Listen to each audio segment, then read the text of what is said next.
Mardi 2 février 2021 était une journée très chargée pour le président de la République, Félix Antoine Tshisekedi Chilombo, au pays des pharaons. À 10h30, le chef de l'État fait son entrée à Ataïdia, résidence officielle du président égyptien Abdel Fattah al-Sisi. La Légion d'honneur égyptienne affirme saluer le passage du cinquième président congolais, ce qui a marqué les temps forts de la journée. Salam.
الشرف يمان سرح.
Après le passage des troupes en revue, les deux chefs d'État africains ont eu un tête-à-tête de plus d'une heure.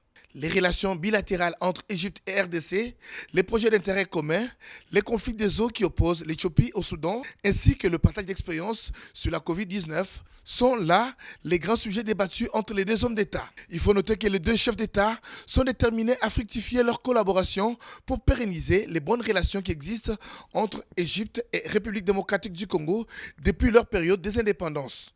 Après le tête-à-tête, les deux autres autorités se sont livrées à la presse. C'est pour moi et pour ma délégation une grande joie de me retrouver ici et surtout d'être reçu en frère par le président Sisi qui, d'entrée de jeu, a rappelé les excellentes relations qu'il y a entre nos deux pays depuis très longtemps, depuis les années des indépendances en Afrique. Et il a insisté sur le fait que nous sommes le prolongement de ces excellentes relations et a promis son implication personnelle pour que mon pays, la République démocratique du Congo, retrouve la stabilité et la paix. Je me réjouis de cela parce que c'est l'une de mes priorités, celle de ramener la paix et la sécurité dans tout le pays et surtout dans les zones actuellement de turbulence à l'est et au nord-est de notre pays. Le président Al-Sisi a encouragé les efforts que nous fournissons actuellement au niveau national pour stabiliser le pays politiquement, en plus du côté sécuritaire, et a promis d'être toujours à nos côtés pour nous aider à aller de l'avant. Il croit, et comme moi, que le développement ne peut pas se faire sans la stabilité et sans la lutte contre les antivaleurs telles que la corruption et l'impunité.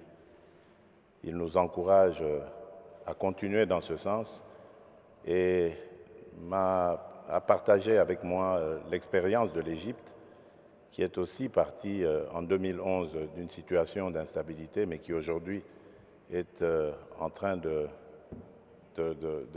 performer sur le plan économique. C'est un modèle que je me suis engagé à suivre et l'exemple est là. Je suis à la tête aujourd'hui d'une forte délégation qui est venue renforcer le partenariat entre nos deux pays en obtenant des investissements d'une hauteur de 400 millions pour la République démocratique du Congo dans des projets qui vont permettre à mon pays de sortir de son enclavement en interne et de créer une intégration économique nationale qui permettrait de lutter à la fois contre la pauvreté, mais aussi contre ce retard qu'a pris la République démocratique du Congo.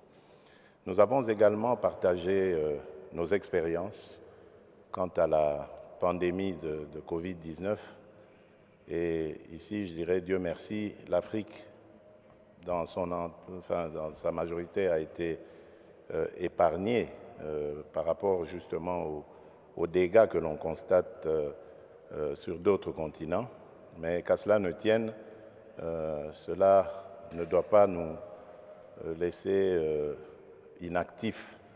Et donc, grâce à ces échanges, nous avons pu constater que nous avons pratiquement les mêmes soucis et nous avons pris quasiment les mêmes mesures pour parer à cette pandémie.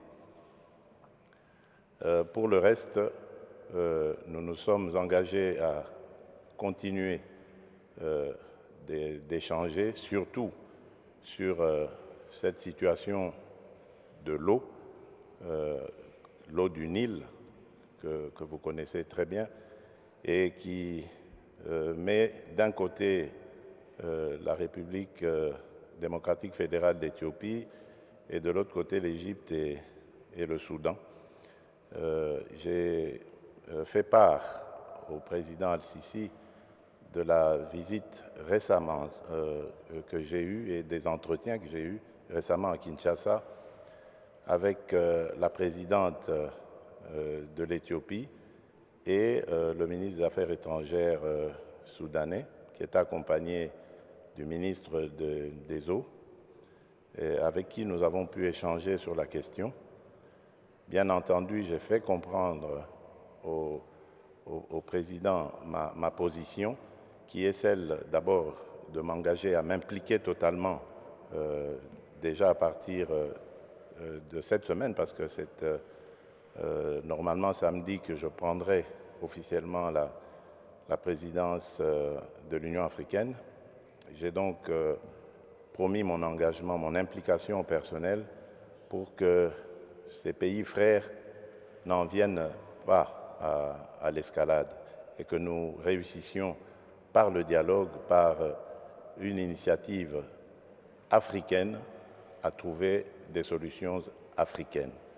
Et j'en suis convaincu parce que j'ai parlé aux deux pays, comme je vous l'ai dit, et de part et d'autre, que ce soit du côté éthiopien ou soudanais, il y a cette volonté de sortir de cette crise qui n'en est pas encore une, mais de l'éviter en tout cas en dialoguant, en échangeant. Et tout à l'heure aussi, en écoutant le président Sisi, j'ai eu la même perception, la même conviction, et je crois, et je suis optimiste pour cela, que nous trouverons les solutions idoines qui peuvent permettre aux trois pays de continuer leur cohabitation pacifique et leur utilisation conjointe des eaux du Nil en toute quiétude. Voilà ce que je peux dire en substance et je remercie à nouveau mon frère, le président Al-Sisi, pour son accueil chaleureux, fraternel. Et je vais dire que demain, ce sera le jour de la visite touristique. Je profiterai de cette occasion pour aller visiter la nouvelle ville du Caire, que j'aimerais dupliquer aussi à Kinshasa. Vous savez que la capitale de la République démocratique du Congo n'est habitée que sur un tiers de sa partie et que dans les années qui viennent, nous allons avoir la ville la plus peuplée d'Afrique. Il y aura à peu près 30 millions d'habitants à Kinshasa et il faudrait donc déjà anticiper son extension. Je visiterai également les pyramides qui sont une fierté pour l'Afrique et qui sont aussi l'œuvre de toute cette Afrique, parce qu'on le dit, nous venons, nous, de l'Afrique centrale, d'ici, d'Égypte, donc nous allons aller voir ce que nos ancêtres communs ont fait. Voilà. C'est encore l'occasion ici de remercier mon frère et de lui promettre de toujours m'impliquer pour que les relations entre nos deux pays soient au beau fixe.